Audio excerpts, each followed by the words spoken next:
Now our last topic is heritage and management, और ये history का इस सिलेबस का ये लास्ट चैप्टर है। फिर मैं कोशिश ये करूंगा कि इसको हम चैप्टर नंबर 1 से लेकर 9 तक शॉर्ट रिवीजन भी हम करें और उसको भी हम अपलोड भी करेंगे। लेकिन अभी डिटेल के साथ हम 9 चैप्टर पढ़ते हैं, हेरिटेज एंड मैनेजमेंट। ठीक है, what is the meaning of heritage? Heritage अगर हम देखा जाए तो कहा जाता है हमारे बाप दादाओं की जमीन, हमारे बाप दादाओं की प्रॉपर्टी, जिसको हम अपने सिंपल वर्ड में कहते हैं विरासत, जो हमारे बाप दादा से चली आ रही है, हमारे एंसेस्टर से जो लैंड, जो home, even clothes, even or gold silver होता है ना, हमारे खानदानी कुछ लोग होते हैं कहते हैं कि ये चीज हमारे परनानी की, परनानी का जेवल है, कोई ज्वेलरी है, कोई हंगोटी है, कोई हार का है, तो ये सब क्या कहते हैं हम, ये सब हमारे नानी या दादा के जरिए चला आ रहा है, तो इसी को कहा जाता है हेरिटेज। कि क्या मतलब, हमारे दादा परदादाओं से जो चीजें चली आ रही है उसको हम कहते हैं हेरिटेज। तो हम उसको संभाल कर भी रखते हैं ना। अगर हमारे घर में कोई ऐसी चीज हो जो हमारे परदादाओं से चली आ रही हो, हम उसको संभाल कर रखते हैं, तो उसी को कहा जाता है मैनेजमेंट। अब नेशनल हेरिटेज भी है हमारे इंडिया में। हमारे इंडिया की हिस्ट्री आज से नहीं है, कई हजार सौ साल पहले से हमारी हिस्ट्री चली आ रही है। यहां पर मौर्यन अंपायर आया, आर्यंस लोग थे, कई हजार सौ साल पहले थे। उसके बाद मुगल्स आए, उसके बाद ब्रिटिश आए, और फिर हमारा इंडिपेंडेंस, हमारा इंडिया है। ओके, तो ये सारी चीजें हमको कैसे पता चली? कुछ हिस्ट्री सोर्स के जरिए हमको ये पता चली, और कुछ अभी निशानियां उसकी मौजूद है जिसको हम कहते हैं heritage site. Taj Mahal is are heritage site of India, Qutub Minar heritage site of India, Jama Masjid heritage site of India, Tamil Nadu की जितनी मंदिरें हैं वो भी हेरिटेज साइट ऑफ इंडिया है। हमारे अंबरनाथ का शिव मंदिर कई सौ साल पुराना है, वो भी हमारा क्या हुआ, एक हेरिटेज साइट हुआ, और हम उसको प्रोटेक्ट कर रहे हैं, हम उसको क्लीन रख रहे हैं, हम उसको प्रोटेक्ट कर रहे हैं, तो इसका मतलब क्या हो गया, हम उसको मैनेज कर रहे हैं। बराबर है, तो इसी को कहा जाता है हेरिटेज मैनेजमेंट। ठीक है, लेकिन हमें पता कैसे चलेगा कि ये हेरिटेज से बिलोंग कर रहा है? ये कोई जूनी चीज है, हमें कैसे पता चली कि ये जो चीज अभी दिख रही है हमको? जैसे फॉर एग्जांपल शिव मंदिर ले लो, अंबरनाथ की सबसे एंशियंट, उसको तो ऊपर बोर्ड लिखा हुआ है एंशियंट टेम्पल, मेडिवल टेम्पल भी नहीं बल्कि ancient temple. How do we know that? कैसे पता चला? कुछ सोर्स होंगे ना, there are 3 types of source. कैसा है? एक ओरल सोर्स है, दूसरा रिटर्न सोर्स है, और तीसरा मटेरियल सोर्स है। अब हमें यह समझना है कि ओरल सोर्स किसको कहा जाता है, रिटर्न सोर्स क्या होता है, और मटेरियल सोर्स हमारा क्या होता है। ओरल सोर्स हमारी कुछ चीजें जबानी चली आ रही है। ये किसने कहा आपसे? ये हमारे डैड ने कहा। अच्छा, डैड को किसने कहा? ये उनके डैड ने कहा। अच्छा, ये उनको किसने कहा? ये उनके डैड ने कहा। अच्छा, वो उनको, हाँ, पीढ़ी दर पीढ़ी जो चीजें चल रही है। कुछ गाने पीढ़ी दर पीढ़ी है, जैसे फोक सॉन्ग्स। अब अगर मैं पूछता हूं लल्ला लल्ला लोरी, दूध की कटोरी, दूध में बताशा, मुन्नी करे तमा, ये कहीं लिखा हुआ है क्या? ये आपने कहीं पढ़ा किताब में? मैंने तो आज तक नहीं पढ़ा ये कहीं किताब पर, लल्ला लल्ला लोरी। ये आपको किसने सुनाया? आपकी माँ ने। माँ को पूछो कि आपको किसने सुनाया? उनकी माँ ने। उनको पूछो उनको किसने सुनाया? सोजा में क्या, अम्मी अब्बा आएंगे, लाल खिलौने लाएंगे, खेलते खेलते भूख लगी, खा लो बेटा। ये क्या है? ये किसी ने लिखा है क्या? ये ओरल सोर्स, ये हमारा, ये भी हमारा क्या है, अगर देखा जाए तो हेरिटेज है। कैसे पता चला हमको? ये हमारा पीढ़ी दर पीढ़ी ये चला आ रहा है। समझे? ये कैसे पता चला? ये कहीं लिखा नहीं है, ये ओरल सोर्स के जरिए चला आ रहा है। तो उसमें क्या आता है, देखिए, collecting and compiling of folk songs and folk tales. जो मैंने फोक सॉन्ग्स, बहुत जूने जमाने के फोक सॉन्ग्स होंगे, है ना, भगवानों पर लोगों ने गीत बोले हैं, गाए हैं, है ना, खुदाओं पर लोगों ने गीत बोले हैं, गाए हैं, उनको देखकर दूसरों ने उसको सुना, फिर उसको वो कह रहा है, उसने कहाँ पढ़ा? ये उसने कहा कि मैंने अपने गुरुजी से ये सुना है। ये पीढ़ी दर पीढ़ी आई, और वो आज हमारे पास फोक सॉन्ग कैसे अपने पास है, और हम उसको कैसे मैनेज कर रहे हैं? एज अ ओरल सोर्स के जरिए। बाद में वो लिखा चला गया, लेकिन अब जब से वो आ रहा है, वो किसके जरिए आ रहा है? ओरल सोर्स के जरिए। Classifying, analysing and interpreting and complied material. और फिर उसका क्या, publishing the result of respective research. फिर उसको हम रिसर्च करते, भाई ये फोक सॉन्ग किस जमाने में गाया होगा, ये बोली किस जमाने में बोली जाती होगी, संस्कृत किस जमाने में ज्यादा गाड़ी बोली जाती होंगी, कबीर के दोहे, ये दोहे कब और किस वक्त बोले जाते होंगे। ठीक है, अब ये ओरल सोर्स है। अब ये ओरल सोर्स की भी ट्रेनिंग होती है, कैसे पता लगा ये ओरल सोर्स। तो अब इसके माहिर को क्या कहा जाता है, ओरल सोर्स किसके जरिए आता है, एक तो सोशियोलॉजी, फिर माइथोलॉजी, मिथ जो चली आ रही है, जैसे बहुत से किस्से, अलादीन का चिराग, हाँ, और बहुत सारे हमारे डिज्नी पर, हाँ, अली बाबा 40 चोर, ये सब मिथ है। ठीक है, जैसे कहा गया ये देखो, माइथोलॉजी, सोशियोलॉजी, फिर लाइब्रेरी और हिस्टोरिकल रिसर्च के जरिए इसकी ट्रेनिंग दी जाती है। और ये हम, ये हाँ, शक्तिमान, ये सब चीज ये हम पता लगाते हैं किसके जरिए, ओरल सोर्स के जरिए। और ये हमारे हेरिटेज है, ये क्या है हमारे। फिर दूसरा, अगर हमें पता लगाना ये हमारी हेरिटेज चीज है, वो कैसे पता लगाएंगे, एक तो ओरल सोर्स हो, दूसरा कोई कागज हमें मिला हुआ पड़ा, जैसे फॉर एग्जांपल आप मिस्र में चले जाइए, इजिप्ट में, वहां पर केव्स के अंदर बहुत सारी पेंटिंग्स और बहुत सारे हैंडराइटिंग में कुछ लिखा हुआ है। ठीक है, ये अब हमने इसको देखा, रे यार ये जमाने में तो कोई इसको लिखा, ऐसी राइटिंग और ये लैंग्वेज तो इस जमाने में कहीं नहीं पाई जा रही है।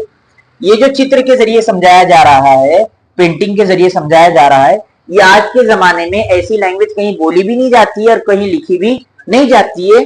तो ये जो लिखावट है, ये किस जमाने की लिखावट है, कब की लिखावट है, किसने लिखा, ये कब पता चलता है, रिटर्न सोर्स के जरिए। फिर हमें पता चलता है कि ओहो, ये तो हमारी हेरिटेज साइट है, ये हमारी हेरिटेज चीज है जो पीढ़ी दर पीढ़ी चली आ रही है और जो अब भी महफूज है, सलामत है, और अभी भी वो क्या है, सेफ है। मिस्र में, इजिप्ट में देखो कितने सारे केव्स है, ममीज है, ममीज का थर्ड पार्ट में आएगा। बट रिटर्न स्क्रिप्ट, मंदिरों में बहुत से चित्र बने हुए होते हैं। आप इवन ताजमहल में चले जाओ, ताजमहल में एंट्री करो तो रिटर्न स्क्रिप्ट ऐसी पूरी होगी, अरबिक में होगी, फारसी में होगी, ओके, और संस्कृत में होगी, उर्दू में होगी। तो ये हमको कैसे पता चलता है कि ये लिखावट अब की नहीं है, ये लिखावट आज से 300-400 साल पहले की लिखावट है। हमको ये पता चलता है रिटर्न सोर्स के जरिए। फिर हमें ये पता चलता है कि ये रिटर्न सोर्स भी हमारे हिस्ट्री का हिस्सा है और ये हमारी हेरिटेज साइट है। ये हमारी क्या है, हेरिटेज साइट है, समझे। अब जैसे ये तो हो गया चित्र में, जैसे मैन्यूस्क्रिप्ट उसको कहा जाता है, ठीक है। फिर हम कॉइन्स के जरिए पहचानते हैं कि ये कॉइन कब का था।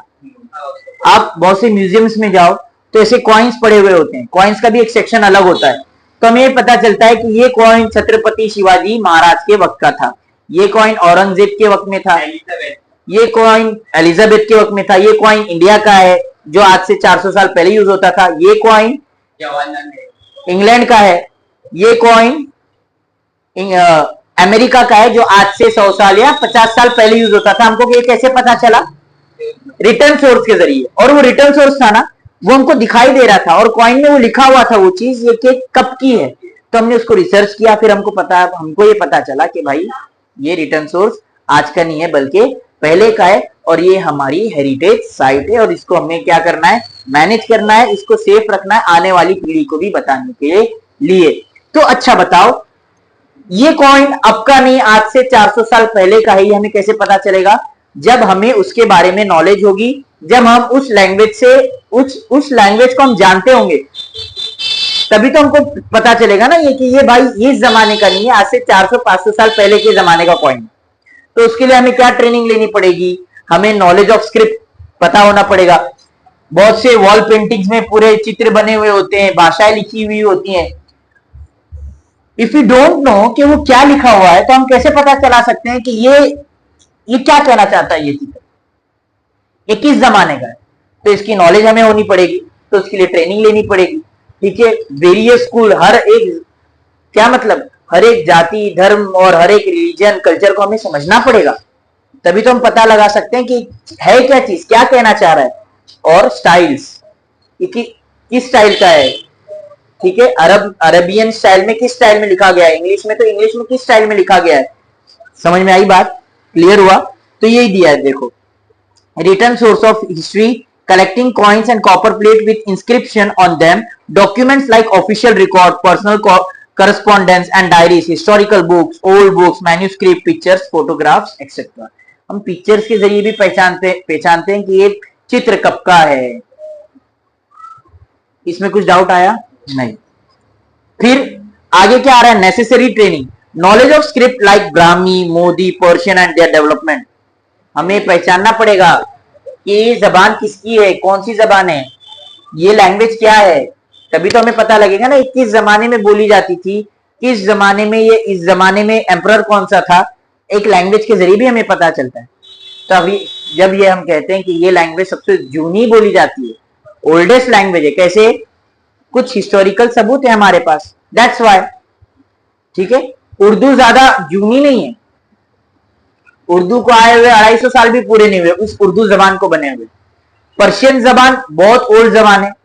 ठीक है, अब तमिल जो बोली जाती है, तमिल लैंग्वेज, वो कहते हैं तमिल क्या, ये सबसे तमिल जो है ओल्डेस्ट लैंग्वेज है। ठीक है, सब कहते हैं कि हमारी जबान, और उनके पास रिटर्न प्रूफ है या कुछ सोर्स होगा तभी तो वो ऐसा प्रूफ कर रहे हैं ना। तो कैसे पता चलता है, रिटर्न सोर्स के जरिए। बात समझ में आई। अब हमारा थर्ड पॉइंट क्या है, मटेरियल सोर्स ऑफ हिस्ट्री। कभी कभार हमें हिस्ट्री और कभी कभार हमें हेरिटेज साइट कैसे पता चलता है, जब हम कोई खुदाई करते हैं तब हमें कुछ मटका मिल गया, कुछ डॉल्स मिल गए, कुछ घर मिल गए। अरे ये जमीन के अंदर घर कैसे, ये इतने 10 फीट 50 फीट के नीचे डॉल्स कैसी है, बर्तन कैसे हैं, कब आए, अब उसकी रिसर्च की जाती है कि ये बर्तन कब किस जमाने का है।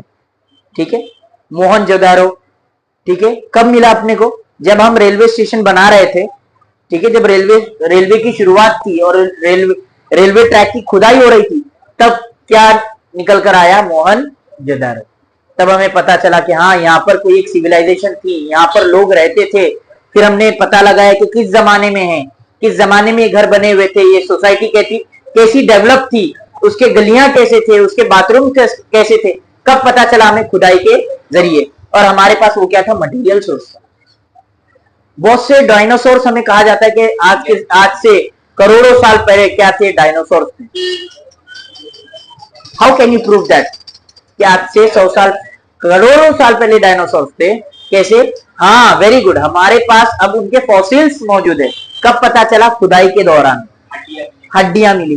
फिर उस हड्डियां मिल गई मुझको, चलो मैं ऐसा अनुमान लगा लूंगा कि ये हड्डियां करोड़ साल पहले की। उसके लिए ट्रेनिंग लेनी पड़ेगी, उसके लिए रिसर्च करना पड़ेगा, ये फॉसिल्स कब का है, ये घर कब बना हुआ है। इवन एक मट्टी भी बताती है कि ये कितनी पुरानी मट्टी है, रिसर्च के द्वारा। तो फिर साइंस इतनी डेवलप हो चुकी है तो घर बता सकता है, एक कागज का टुकड़ा ये किस जमाने में बना हुआ था, कागज का टुकड़ा खुदाई के दौरान मिल गया, कुछ अलग दिखा, कुछ डिफरेंट दिखा, साइंस इस पर रिसर्च करती है। फिर जवाब आपका निकल कर आता है कि ये इस जमाने का नहीं, कई 100 साल पहले का था, और ये भी हमारा एक हेरिटेज सिंबल है। तो इसकी को हमें सेव करना है और इसको मैनेज करना है। समझ में आई बात। देखो, collecting artifacts, classifying them according to their historical date and type and preparing indexes, किस जमाने का है, किस वक्त का है और किस नंबर पर ये आ रहा है। ठीक है, अब इसकी ट्रेनिंग क्या है। अब देखो, basic knowledge of archaeological method and theory, story of ancient and civilization. हमें आर्कोलॉजिस्ट खुदाई का काम नहीं, हमें कड़िया काम नहीं करना है उधर, यानी उसका माहिर बनना है कि इसके अंदर से जो चीजें निकल रही है उसकी रिसर्च करने वाले को कहा जाता है। उसके बाद हमें हिस्ट्री की मालूमात होनी चाहिए, एंशिएंट हिस्ट्री की। फिर क्या, knowledge of the regional source of material like stone, minerals, metal and clay used in the production of artifact and their chemical properties। कि हमें वो चीज पता होनी चाहिए। मैंने बताया ना, मिट्टी भी बता देती है कि वो किस वक्त हमको बताएगी। हम तो ऐसे उठाएंगे, हम कहेंगे तो सैंड है, ये मिट्टी है, बट आर्कोलॉजिस्ट बता सकता है कि कब की मिट्टी है। क्यों, क्योंकि उसने उस मिट्टी पर भी क्या की है, स्टडीज की है, रिसर्च की है। knowledge of equipments and chemical necessary for the cleaning of artifact and the other chemical processes। Mummy, fossil है ना, म्यूजियम्स में अभी भी है, बहुत से फॉसिल्स अब भी म्यूजियम में है। तो उन लोग ये पता लगाते थे कि कौन सा मसाला लगाकर मम्मीज को लपेटा जाता था कि मम्मीज अब भी सेफ हैं, वो मिट्टी नहीं हुए, हमारी लाशें मिट्टी हो जाती है बट उनके फॉसिल्स अभी भी सेफ है। तो कौन सा मसाला लगाते थे जो ग्रेव यार्ड में अगर उनको दफना भी दिया जाता था तो उनकी बॉडी सेफ होती थी। ये रिसर्च करना, समझे। और ये रिसोर्स के जरिए हमें पता चलता है कि ये बॉडी कब की है, कौन से मटेरियल सोर्स के जरिए कि ये बॉडी कब की है, ये बॉडी का इतिहास क्या है ये भी पता चलता है हमें उससे।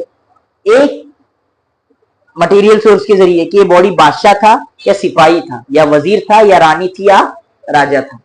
तो हमें हिस्ट्री के ये 3 सोर्स बता देते हैं कि हमारी हेरिटेज चीजें क्या है और हमको उसको मैनेज कैसे करना है। तो उम्मीद करता हूं ये तीनों पॉइंट सबको समझ गए होंगे और जो व्यूअर है जो हमें देख रहे हैं वो उनको भी समझ में आया होगा। और अगर कोई डाउट होगा तो मैं रिक्वेस्ट करता हूं कि आप कमेंट में हमें डाउट भी पूछ सकते हैं और आगे का रिमेनिंग चैप्टर हम नेक्स्ट डे में कंटिन्यू करेंगे।